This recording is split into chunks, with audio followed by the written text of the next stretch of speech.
Good morning ma'am.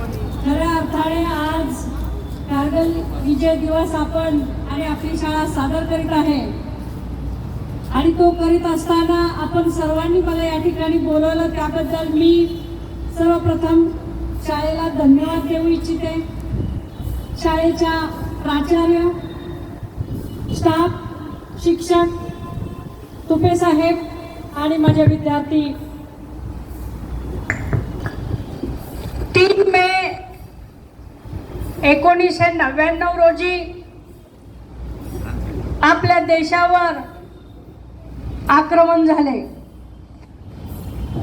त्या दिवसापासून 26 जुलैपर्यंत म्हणजे जवळजवळ 85 दिवस त्या ठिकाणी युद्ध चालू होतं आणि 26 मे 1999 रोजी आपला त्या ठिकाणी विजय झाला.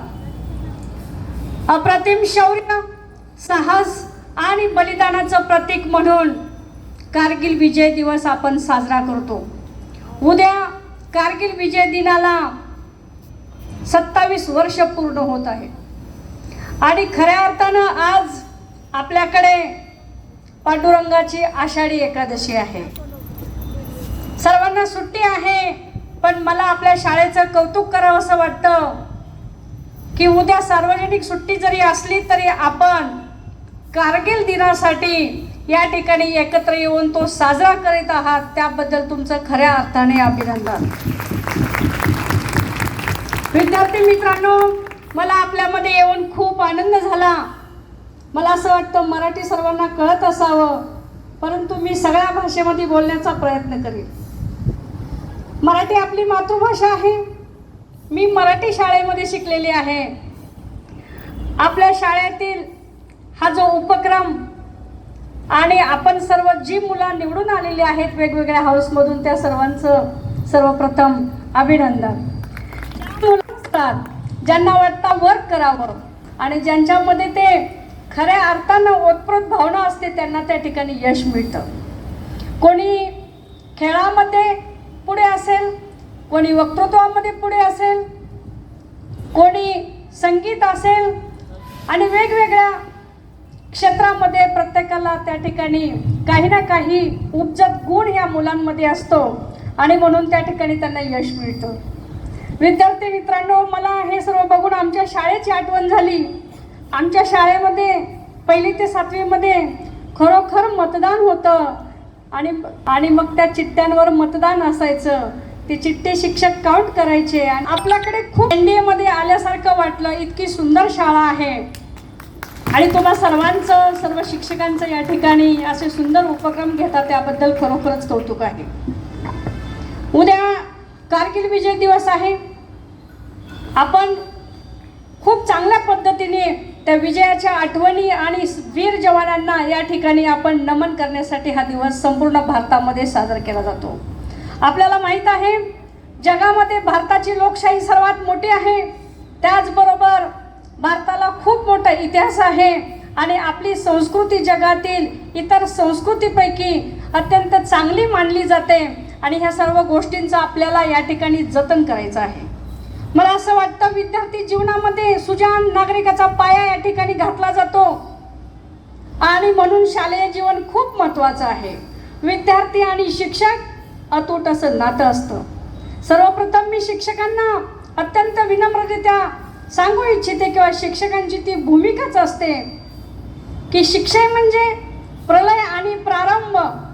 शिक्षक के गोद में पैदा होता है असं म्हटलं जातं आणि म्हणून खऱ्या अर्थाने समाजामध्ये सगळ्यात महत्त्वाचा घटक कुठला असेल तर तो शिक्षक असतो. शी म्हणजे शिकवणारा, क्ष म्हणजे क्षमा करणारा, क म्हणजे कर्तव्य पार पाडणारा अशी शिक्षकाची व्याख्या असते आणि खऱ्या अर्थाने आपण त्याला जागत असता. म्हणून समाजामध्ये सगळ्यात जास्त महत्त्व आज शिक्षकाला दिलं पाहिजे, कारण सुजाण नागरिक घडवण्याची ज्यांच्यामध्ये हातोटी आहे, ज्यांच्या हातून ते घडत असतं ते शिक्षक करत असतात. बुद्धीला श्रमाकडे, भावनेला कर्तव्याकडे घेऊन जाणारे शिक्षक असतात ते खऱ्या अर्थाने महान असतात. विद्यार्थी मित्रांनो, शालेय जीवनामध्ये आपण काय करतो याच्यावर आपलं भवितव्य अवलंबून असतं. या वयामध्ये आपण मोठमोठी स्वप्न बघतो आणि विद्यार्थ्यांनी स्वप्न पाहिली पाहिजे. अनेक देशामध्ये जे महान वीर पुरुष होऊन गेले, इतिहास पुरुष होऊन गेले, ते सर्वजण शालेय जीवनामध्ये त्यांनी अपार कष्ट केलेत आहे. आपल्या सर्वांनाच माहीत आहे, आपल्याला वेगवेगळ्या ठिकाणी त्या ठिकाणी जायचं असतं, करिअर करायचं आहे, पुढे शिकायचं आहे, आपल्या आईवडिलांचं नाव रोशन करायचं आहे, स्वतःचं नाव या जगात मोठं करण्यासाठी आपण या वयामध्ये खऱ्या अर्थानं वाहून घेतलं पाहिजे. वाचन सर्वात महत्त्वाची गोष्ट आहे. खूप जणांनी सांगितलंय वाचाल तर वाचाल, आणि खरोखर हे महत्त्वाचं आहे. आजकाल जग आपली कुठली पिढी आहे जी झेन आपण बघतोय सध्या की विद्यार्थ्यांमध्ये तरुणांमध्ये किती मोठी ताकद आहे, आणि ही ताकद संपूर्ण सिस्टीमला हलवू शकते. आज तुम्ही टीव्हीवर बघताय, सोशल मीडियामध्ये बघताय, तरुणाई रस्त्यावर आहे, आणि तरुणाईची आणि दाद देण्यासाठी सर्वांना त्या ठिकाणी आज विचार करावा लागत आहे. तुमच्याकडून खूप मोठी अपेक्षा आहे विद्यार्थी मित्रांनो. या जीवनामध्ये आपण बघतोय सध्या मोबाईलचा जमाना आहे. मोबाईल आणि सोशल मीडिया दुधारी शस्त्रासारखं आहे. काळेपेटीचा वापर ज्याप्रमाणे आपण कसा करायचा, चांगल्या गोष्टीसाठी करायचा की वाईट गोष्टीसाठी करायचा, हे जसं आपल्या हातामध्ये आहे त्याचप्रमाणे मोबाईलचं आहे. अनेक चांगल्या गोष्टी त्या ठिकाणी तुम्हाला मिळतात, परंतु त्यामध्ये जास्तीत जास्त वेळ वाया न घालवता माहिती घेऊन अभ्यास करून अनेक गोष्टी तुम्हाला अंगीकृत करायच्या आहेत. या वयामध्ये जर आपण आपलं ध्येय निश्चित केलं तर नक्कीच तुम्ही तुमच्या ध्येयापर्यंत पोहोचू शकता. त्यासाठी प्रामाणिकपणा आणि शिस्तीची गरज आहे. विद्यार्थी मित्रांनो, आपण काय करतो हे स्वतःला माहीत असतं. प्रामाणिक राहा, कष्ट करा, आईवडिलांशी खोटं बोलू नका. आईवडील आणि शिक्षक सध्या आपल्या जीवनामध्ये खूप मोठं मार्गदर्शन करणारे व्यक्ती असतात, म्हणून आपण त्यांचा सन्मान ठेवला पाहिजे. महत्त्वाचे आहे. त्याचबरोबर चांगली संगतसुद्धा खूप महत्त्वाची आहे. सकारात्मक आणि आपल्या विचारांच्या मित्रांशी तुम्ही मैत्री करा. एखादं चुकीचं वागत असेल तर त्याला त्यापासून परावृत्त करा आणि आपल्याबरोबर घेऊन जाण्यासाठी त्याला भाग पाडा. उद्याच्या उज्ज्वल दिवसासाठी आजचा दिवस आपण, भवितव्यासाठी आजचा दिवस आपण कष्टात घालवला पाहिजे. मंजिल यूं ही नहीं मिलती राही को, जुनून सा दिल में जगना पड़ता है. पूछा चिड़ियों से घोंसला कैसा बनता है, वो बोली तिनका तिनका उठाना पड़ता है. खरोखर आपण बघतो सुगरण पक्षी असते, ती घरटं बांधत असते, पण एक गवताची काडी असते त्याच्यापासून तिचं घरटं बनतं. म्हणून रोज थोडा थोडा जरी आपण अभ्यास केला तरी खूप मोठा अभ्यास होऊ शकतो. त्यासाठी रोजच्या दिनक्रमाची, दिनचर्येची गरज आहे.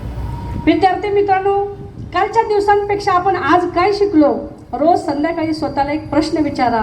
हीच गोष्ट तुम्हाला भविष्याच्या चांगल्या दिशेकडे घेऊन जाईल. प्रामाणिक राहा, कष्ट करा, ध्येय बाळगा आणि देशाच्या सुजाण नागरिक होण्यासाठी स्वतःला चांगलं घडवा. त्यासाठी तुम्हाला शिक्षक आणि पालकांच्या मार्गदर्शनाची गरज आहे, म्हणून त्यांनी सांगितलेले नियम रोज पाळा. मी शेवटी तुम्हाला एवढंच सांगेन, चालत राहा. म्हणजे काय, अभ्यास करत राहा, रोज स्वतःशी प्रामाणिकपणे बोला. चराती चरतो बघा, चालणाऱ्याचे भाग्य उजळते. म्हणून विद्यार्थी मित्रांनो, साथ संगत हवीच कशाला, तुमचंच आभाळ, तुमचीच धरती.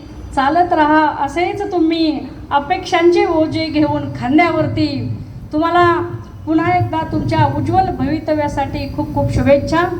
भारत माता की